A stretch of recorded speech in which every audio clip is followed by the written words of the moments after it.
결론을 정해놓고 버리는 짜고 치는 쇼를 하는 것인지, 실제 사퇴 요구를 받은 한동훈이 윤석열의 정면 대결을 선언한 것인지 국민들은 큰 관심이 없습니다. 김건희 방탄을 위해서 민생을 외면한 채 저따위 싸움을 실시간으로 보여줘야 하는지 답답하고 분노가 치밀 뿐입니다. 참으로 한심한 모습을 정부 여당이 보여주고 있습니다. 한동훈은 YTN의 대통령실에서 사퇴를 요구했고 자신이 거절했다고 밝힘으로써 윤석열은 정치적 중립을 규정한 공무원법을 위반했습니다. 한동훈은 이 발언이 어떤 의미가 있는지 잘 아는 사람인데 어떻게 보면 입장이 바뀌었으니 윤석열에게 자중하라고 경고한 것이라 보여집니다. 하지만 용산에서 한 위원장의 사퇴를 요구했다는 뒷말이 끊이지 않았고 한 위원장은 당 공보실을 통해 국민 보고 나선 길 할 일 하겠다며 이를 부인하지 않았습니다. YTN의 추가 질의엔 자신의 입장은 대통령실 사퇴 요구에 대한 것이라고 못 받기까지 했습니다. 행사 참석 1시간을 앞두고 윤석열이 오늘 일정을 모두 취소했습니다. 겉으로 밝히는 사정은 감기 기운이라고 합니다만 믿었던 한동훈에 대한 배신감에 분함을 이기지 못하고 알아누웠을 수도 있고 아플 만큼 열심히 일한다는 모습을 알리고 싶어서 일 수도 있습니다. 윤석열이 아프다는데 아파서 일정을 모두 취소했다는데 윤석열을 걱정하는 소리가 어디에서도 들리지 않는 것을 보면 윤석열이 인심을 모두에게서 잃었구나 생각하게 됩니다. 현재 윤석열은 정책 발표를 빙자한 선거운동을 열심히 하고 있습니다. 윤석열이 지역을 돌아다니면서 부자들의 퍼주기, 부동산 민심을 겨냥한 발표를 내놓으면서 사실상 선거운동을 하고 있는데 이재명 대표가 이런 윤석열에 강하게 브레이크 걸었습니다. 총선이 가까워지다 보니 정부 여당이 연일 선거용 선심정책, 또 인기 영합적인 포퓰리즘 정책을 남발하고 있습니다. 정책 발표야 많이 할수록 좋고 실제로 정책 경쟁이 이루어져야 된다는 측면에서는 바람직한 면도 없지는 않습니다만 지금 현재 정부 여당이 하고 있는 일들은 두 가지 측면에서 매우 심각한 문제가 있습니다. 그 첫 번째는 법률상의 문제입니다. 정부는 국가 공무원들이기 때문에 선거 중립 의무가 있습니다. 그리고 선거법에 명확하게 선거에 영향을 미치는 행위를 하지 말라고 되어 있습니다. 그래서 보통은 평소에 하던 정책 발표나 이런 정부의 활동도 선거 때가 되면 자중을 합니다.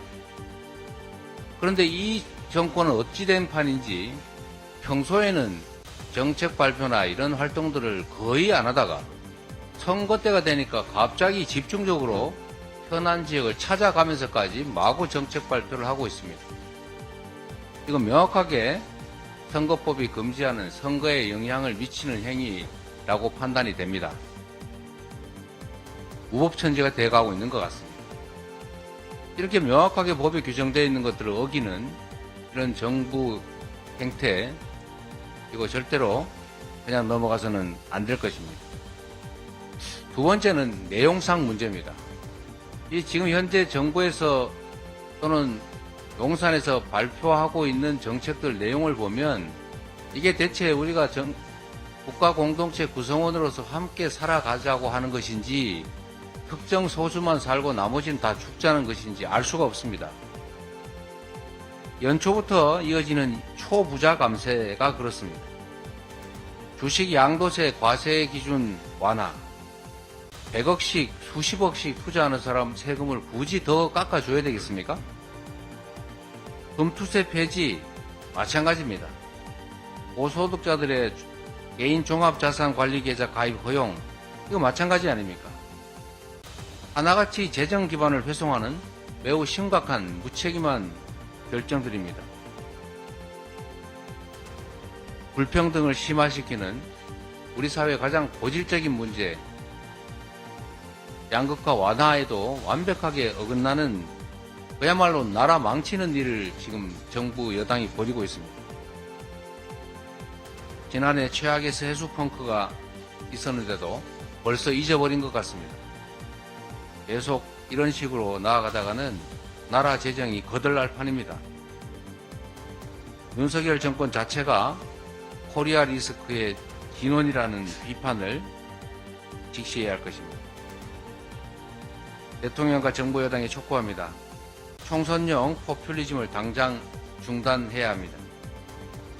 국가적 위기 해소에 총력을 기울이고 특히 엄정한 선거 중립, 민생 현안 사안에 대해서 국정 동력을 집중하라는 충고를 드립니다.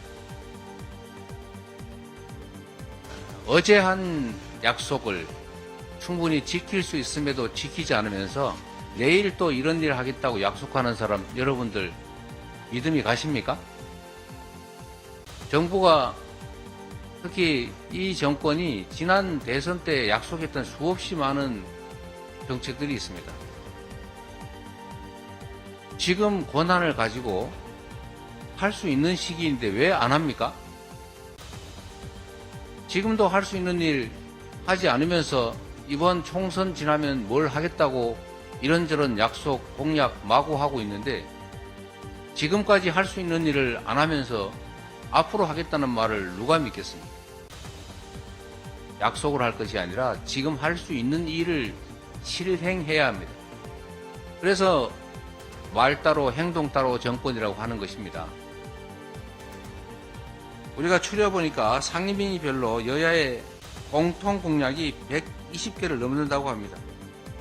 민주당 제안에 여당도 호응했던 간병비 건강보험 적용 이런 것처럼 우리가 머리를 맞대면 지금 당장 할 수 있는 일들 너무 많습니다.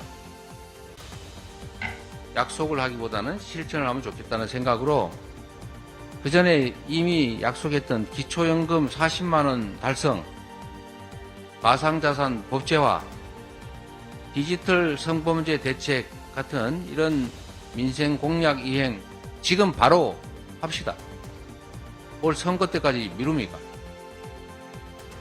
정부 여당은 윤심, 한심 이렇게 나눠 싸울 게 아니라 민생부터 챙겨야 됩니다.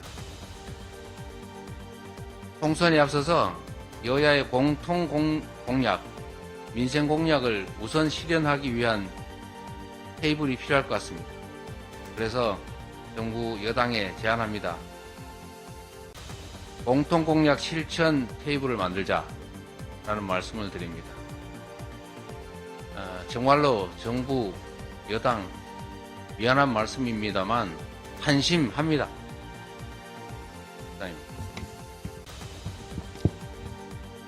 끝으로 김건희가 피해자라는 정신나간 소리를 듣고 마치겠습니다. 오늘 영상은 여기까지입니다. 시청해주신 여러분 고맙습니다.